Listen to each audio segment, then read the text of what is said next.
Tajuk utama 12 September 24 Muharram, pemilik anjing gigit tangan bayi hingga putus, tiada lesen pelihara. Juga demam kuning bukan penyakit remeh.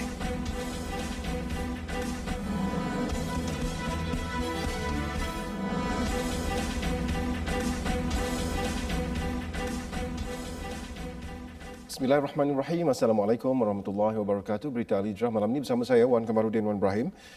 Pemilik seekor anjing yang menggigit tangan seorang bayi berusia seminggu di Melaka yang dilaporkan media semalam disahkan oleh Majlis Bandara Melaka Bersejarah MBMB tidak mempunyai lesen untuk memelihara haiwan berkenaan.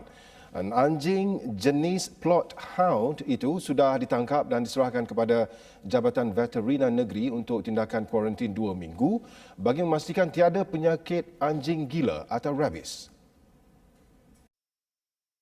Menurut Datuk Bandar MBMB Datuk Zainal Abu, selepas menerima laporan berkaitan insiden Selasa lalu, sepasukan anggotanya bersama pihak polis dan Jabatan Perkhidmatan Veterina Negeri telah pergi ke lokasi kejadian di Taman Widuri Bacang. Siasatan kemudian mendapati pemilik haiwan yang merupakan seorang lelaki berusia 41 tahun tidak mempunyai rekod pemilikan lesen anjing baka Jerman yang jarang dipelihara dan tidak boleh dilesenkan itu. Mengulas lanjut, ujarnya pihaknya akan mengambil tindakan di bawah Undang-Undang Kecil UUK Pelesenan Anjing yang mana sabit kesalahan boleh dikenakan denda tidak melebihi RM2,000 atau penjara tidak melebihi 1 tahun atau kedua-duanya. Dalam kejadian sekitar jam 8.30 pagi 8 September lalu, seorang bayi perempuan yang baru berusia 7 hari putus tangan kanan selepas digigit anjing peliharaan ahli keluarganya. Insiden berlaku ketika bayi yang berada di bawah jagaan ibu saudaranya ditinggalkan sebentar di ruang tamu berdekatan dengan pintu jeriji rumah untuk mengambil air panas untuk memandikannya. Siasatan awal mendapati bayi itu diletakkan di ruang tamu berkenaan dengan tujuan mendedahkannya kepada cahaya matahari bagi mengurangkan masalah penyakit jaundice atau demam kuning yang dihadapi. Bayi berkenaan kini berada di Hospital Kuala Lumpur bagi mendapatkan rawatan doktor pakar selepas dirujuk Hospital Melaka. Sementara itu, Jabatan Kebajikan Masyarakat masih menunggu siasatan polis berhubung insiden bayi putus tangan itu. Dan Timbalan Menteri Pembangunan Wanita, Keluarga dan Masyarakat Datuk Siti Zailah Muhammad Yusof berkata kes itu akan ditentukan polis sama ada membabitkan isu kecuaian atau sebaliknya. Datuk Siti Zailah turut mengingatkan ibu bapa agar sentiasa berhati-hati serta meningkatkan kewaspadaan bagi mengelak sebarang insiden tidak diingini berlaku terhadap anak-anak mereka. Jadi isu ini kita serah kepada pihak polis untuk siasatan lanjut dan kita mengharapkanlah keluarga terutama yang mempunyai anak-anak supaya sentiasa berhati-hati, berwaspada, malang tidak berbau, di mana-mana saja boleh berlaku. Jadi sebab itulah tanggungjawab kita kena sentiasa berhati-hati supaya memastikan keselamatan anak-anak kita sama ada di rumah ataupun di luar rumah. Beliau berkata demikian sebagai mengulas insiden seorang bayi perempuan berusia 7 hari putus tangan kanan akibat digigit anjing ketika ditinggalkan seketika berdekatan pintu pagar rumah untuk dikenakan cahaya matahari bagi mengurangkan gejala penyakit demam kuning. Dahulu Datuk Siti Zailah hadir melancarkan program keibubapaan Perintah Khidmat Masyarakat tahun 2020 di Institut Sosial Malaysia siang tadi. Katanya 463 pesalah sedang menjalani Perintah Khidmat Masyarakat yang terdiri 319 pesalah muda, 13 pesalah dewasa dan 131 kanak-kanak. Dan sejak program itu dilaksana dari Januari sehingga Julai tahun ini. Selain berita malang yang menimpa bayi berkenaan, turut dipersoalkan adalah keselamatan dan relevannya menjemur bayi untuk meredakan jaundice atau demam kuning. Menurut pakar perunding kanak-kanak Hospital Pakar KPJ Tawakal, Dr. Faisal Muhammad Fazli, demam kuning tidak boleh dipandang remeh dengan hanya menjemur tetapi perlu mendapat rawatan pakar di hospital kerana bayi berdepan risiko maut atau kecacatan kekal. Apa akan terjadi komplikasi kuning ni kalau terlalu tinggi. Kuning ni macam saya cakapkan apabila dia terhasil daripada pecahan darah merah, dia dalam bentuk larut lemak. Apabila tahapnya tinggi, badan tak sempat nak buang tak sempat nak tukar di hati kepada bentuk yang larut air, dia boleh meresap ke otak. Dan bila dia masuk ke dalam tisu otak, dia boleh menyebabkan kerosakan saraf. Tambahnya, bayi juga berdepan risiko serangan saraf yang mengakibatkan masalah pendengaran. Selain itu, bayi yang tidak dirawat dengan betul akibat jaundice turut berdepan masalah sawan yang jika sawan itu tidak dirawat di hospital, ia boleh menyebabkan kecacatan kekal, kerosakan mental dan fizikal dan yang lebih buruk, ia boleh membawa maut. Sehubungan itu, Dr. Faisal memohon agar ibu bapa tidak mudah percaya dengan artikel di laman sesawang tentang keberkesanan menjemur anak di bawah matahari untuk mengurangkan jaundice. Pada sinaran cahaya matahari, memang ada jenis pancaran yang berwarna biru ni. Tetapi sinaran cahaya matahari ni pun ada pancaran-pancaran lain seperti UV light, infrared, dan juga pancaran matahari ini juga ada haba. Jadi benda-benda ini boleh mendatangkan kemudaratan juga pada bayi. Cahaya matahari, maksud saya UV light itu boleh mendatangkan masalah kepada kulit, boleh mendatangkan masalah kepada mata. Haba boleh menyebabkan kering, dehydration. Jelasnya, jenis cahaya berwarna biru yang digunakan di hospital merupakan cahaya yang paling sesuai untuk merawat jaundice. Namun untuk cahaya matahari, ianya tidak dapat menyembuhkan tetapi hanya akan memberikan kesan-kesan tidak baik kepada bayi. Di Johor, polis menumpaskan sindiket penyeludupan dan pengedaran dadah dikenali sebagai Rose Quartz menerusi 6 serbuan berasingan di sekitar negeri itu. Ketua Polis Johor Datuk Ayub Khan Maidin Piche berkata hasil siasatan dan pemantauan polis selama 2 bulan ke atas sindiket itu mendapati kegiatan berkenaan dipercayai mendapat bekalan dadah dari utara Semenanjung kemudiannya membungkus di negeri ini. Modus operandi yang dijalankan adalah dengan menggunakan laluan udara dan laut bagi menyeludup serta mengedar dari negeri ini ke Sarawak dan juga pasaran antarabangsa. Ini bukan makmal tuan-tuan. Ini mesin yang ini tuan-tuan, yang kanan sekali itu, mesin tu untuk dibuat untuk seal dadah tu ke dalam tin, kemudian dilabelkan sebagai benda-benda yang barang-barang makanan lah sebelum dihantar gunakan parcel tuan ke luar negara. So ini mesin untuk seal dadah, itu untuk vacuum untuk kedap udara, dan yang ini untuk mengasingkan dadah. Turut dirampas mesin yang digunakan untuk pembungkusan dadah serta sepucuk pistol angin. Turut disita 7 kenderaan, anggaran nilai RM982,800, 2 jam tangan berjenama, wang tunai RM172,051 dengan jumlah keseluruhan sitaan adalah RM1.1 juta. Dalam operasi khas yang dijalankan Jabatan Siasatan Jenayah Narkotik Bukit Aman itu juga berjaya menahan 6 lelaki tempatan berusia 39 hingga 57 tahun. 58 kes baru COVID-19 hari ini walaupun berkurangan berbanding semalam, namun satu kluster baru dikesan dalam kalangan pendatang asing tanpa izin parti di Kunak, Sabah. Menurut Ketua Pengarah Kesihatan Tan Sri Dr. Nur Hisham Abdullah, kluster baru yang dirujuk sebagai kluster laut itu membabitkan kes indeks ke 9,859 melibatkan seorang parti di Pusat Tahanan Sementara PTS Tawau yang sudah dihantar pulang ke negara asal iaitu Zamboanga, Filipina pada 27 Ogos lepas. Namun pada 5 September lalu, kes menyusup masuk ke Sabah dari Zamboanga melalui jalan tikus untuk melawat isterinya yang mana sudah dikesan positif COVID-19 pada 8 September. Hasil pengesanan kes secara aktif dan kontak rapat, 2 lagi kes positif dikesan iaitu anak dan jiran. Tambah Tan Sri Dr. Nur Hisham, kluster laut setakat ini telah menyaring 49 individu yang semuanya membabitkan warga Filipina. Daripada jumlah itu, 4 sudah dikesan positif, 14 negatif, manakala 31 lagi sedang menunggu keputusan.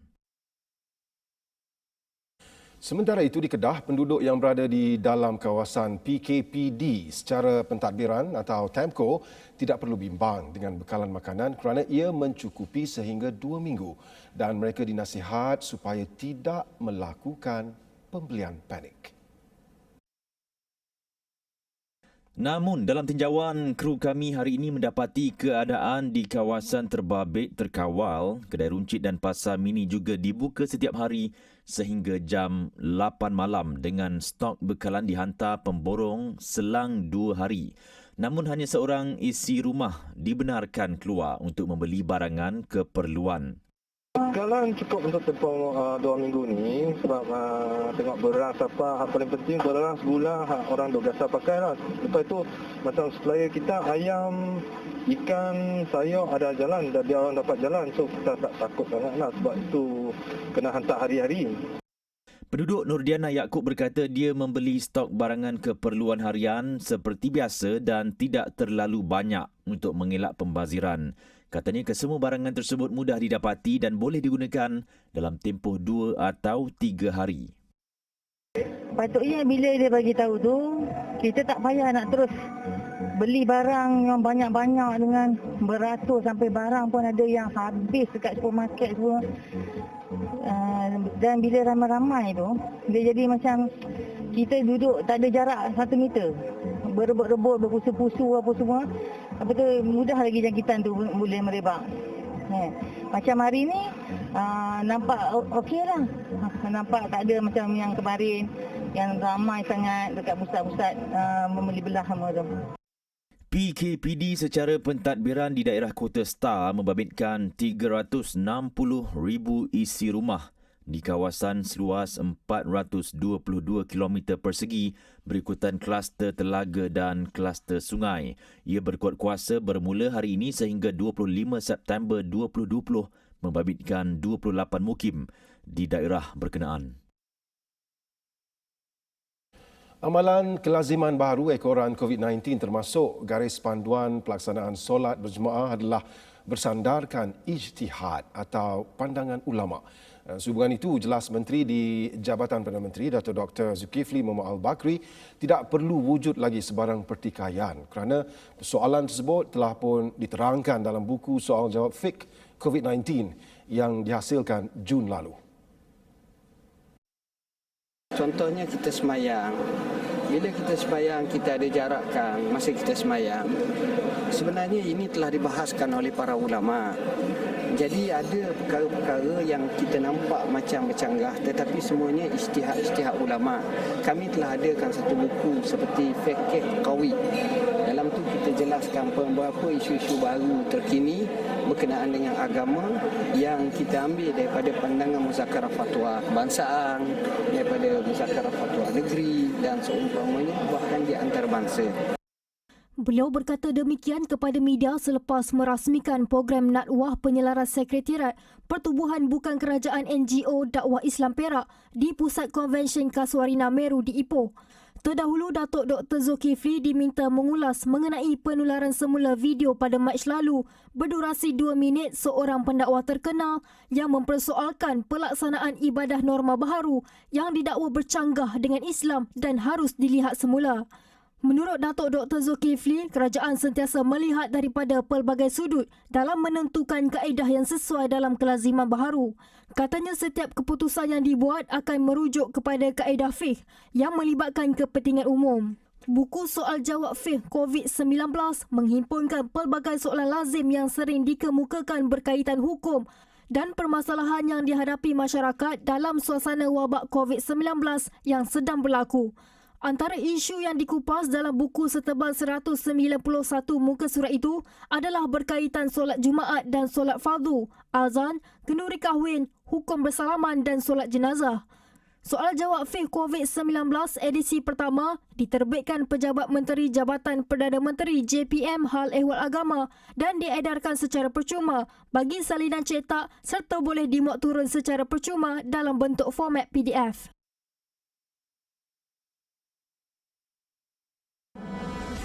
"16 parti bertanding di PRN Sabah."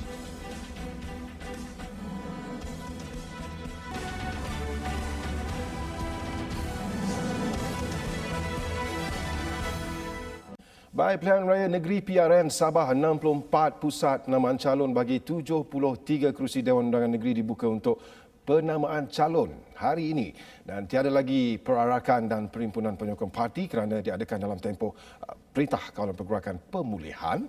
Wartawan Lutfi Hafifi Japili melaporkan.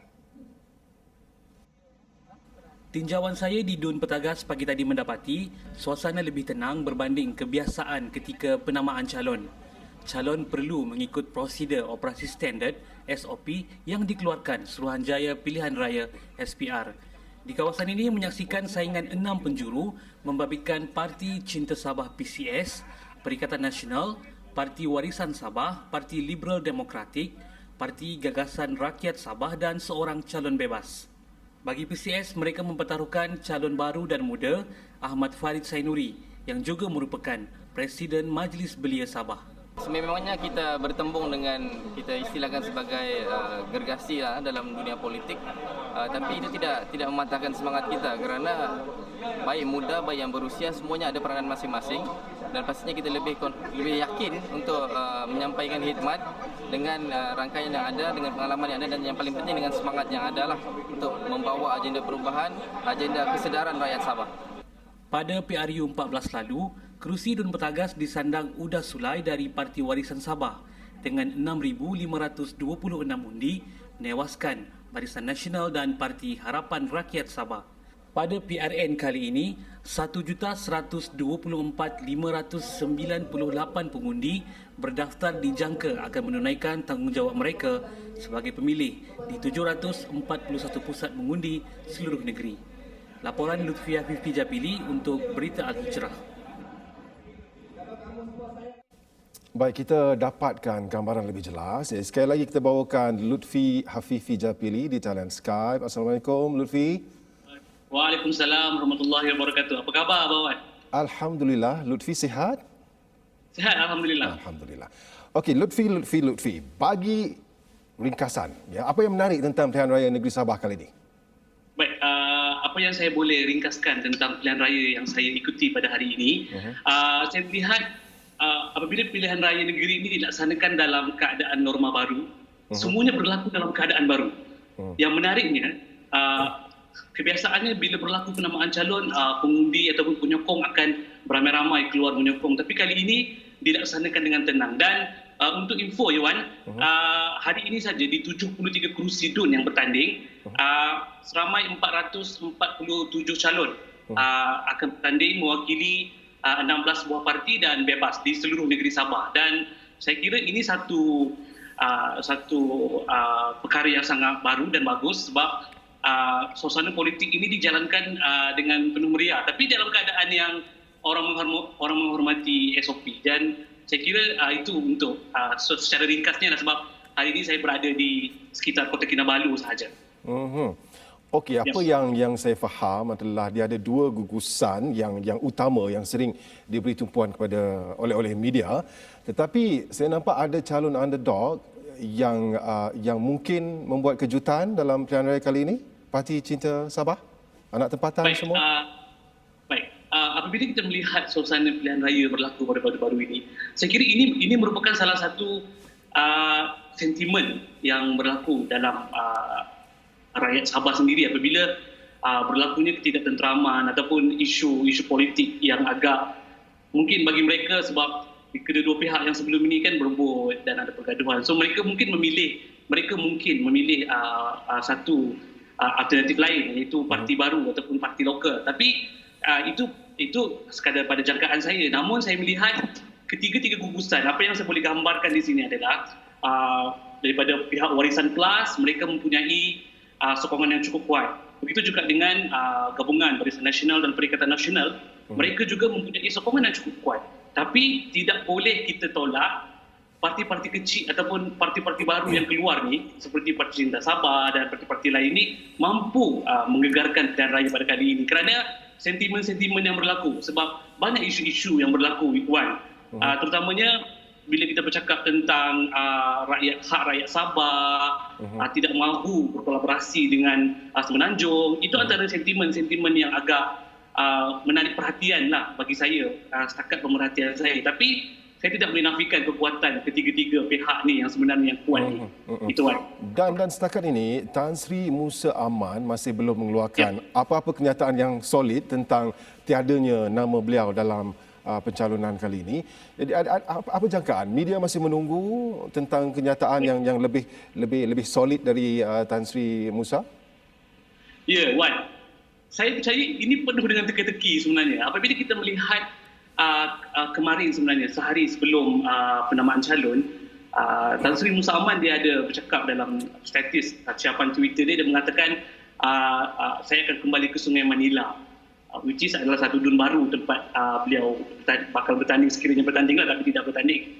Tetapi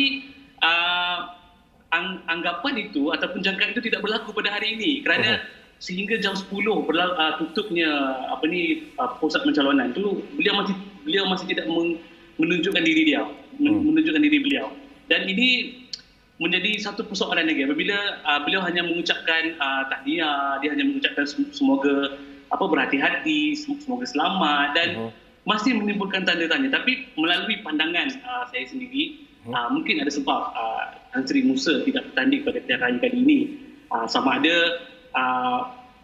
ada beliau sendiri yang tidak mahu bertanding ataupun ada parti-parti yang berada di Sabah ini tidak mahu mengambil beliau untuk bertanding atas sebab-sebab yang tertentu. Tapi saya kira sekiranya pada jangkaan saya lah, mungkin jangkaan kawan-kawan yang lain juga.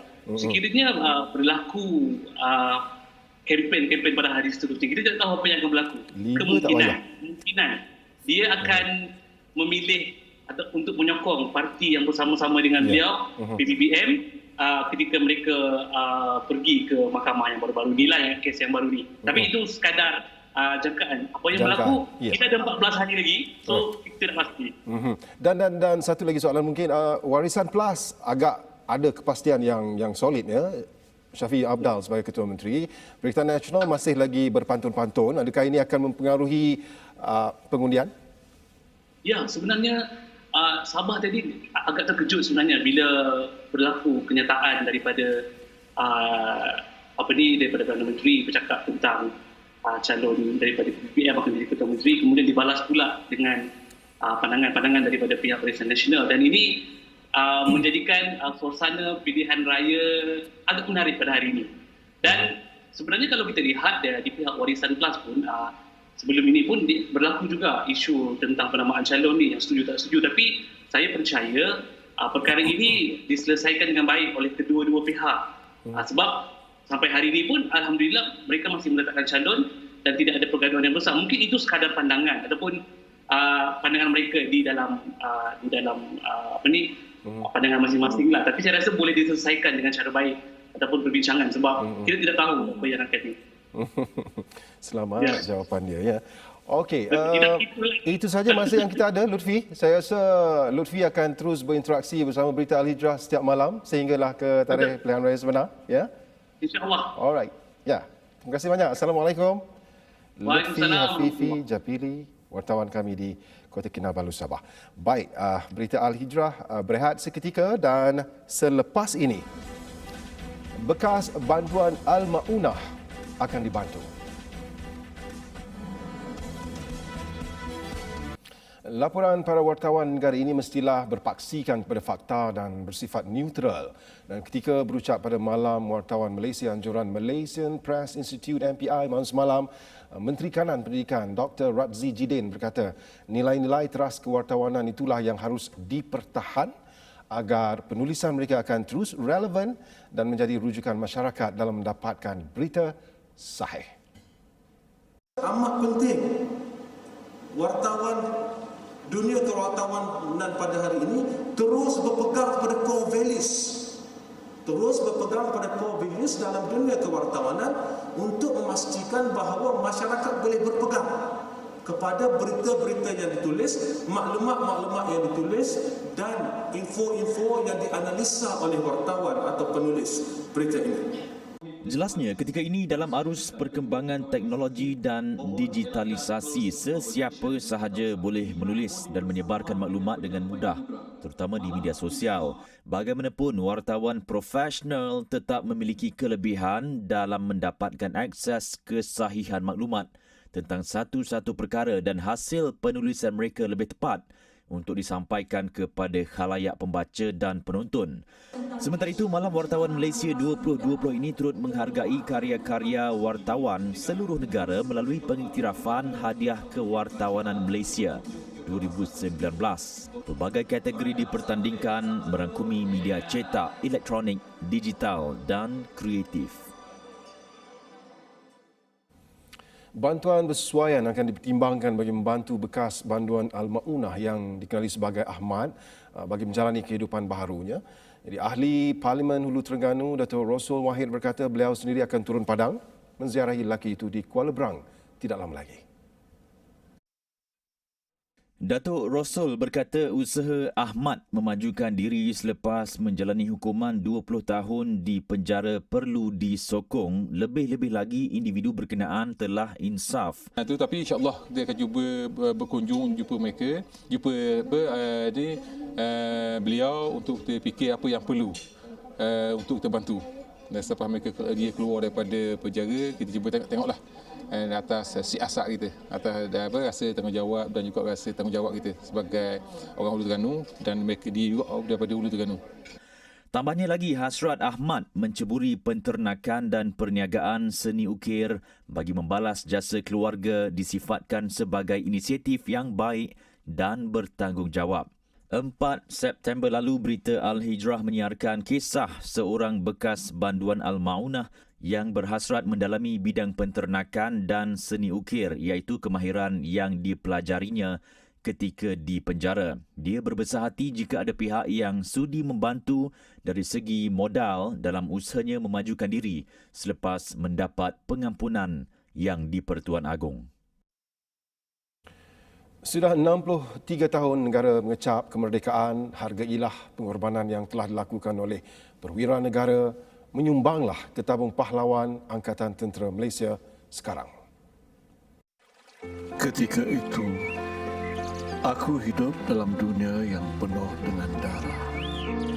Tapi, hatiku masih di sini, di tanah kelahiranku, yang takkan pernah lelah aku pertahankan.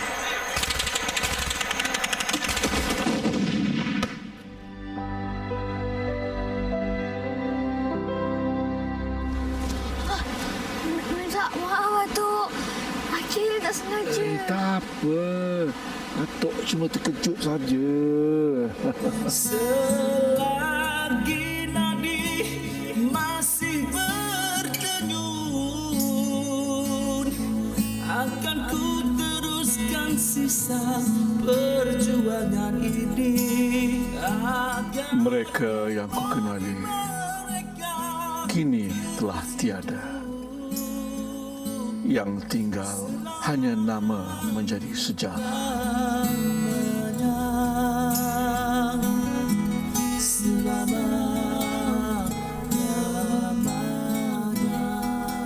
Mereka layak diberi penghormatan atas segala pengorbanan yang telah dilakukan. Bantulah mereka dengan menyumbang ke tabung pahlawan. Sumbangan boleh disalurkan ke akaun Maybank yang tertera di bawah.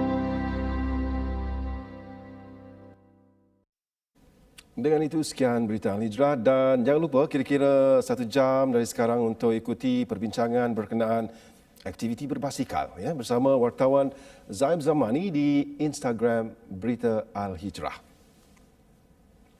Saya Wan Kamarudin Ibrahim. Assalamualaikum warahmatullahi wabarakatuh. Selamat malam.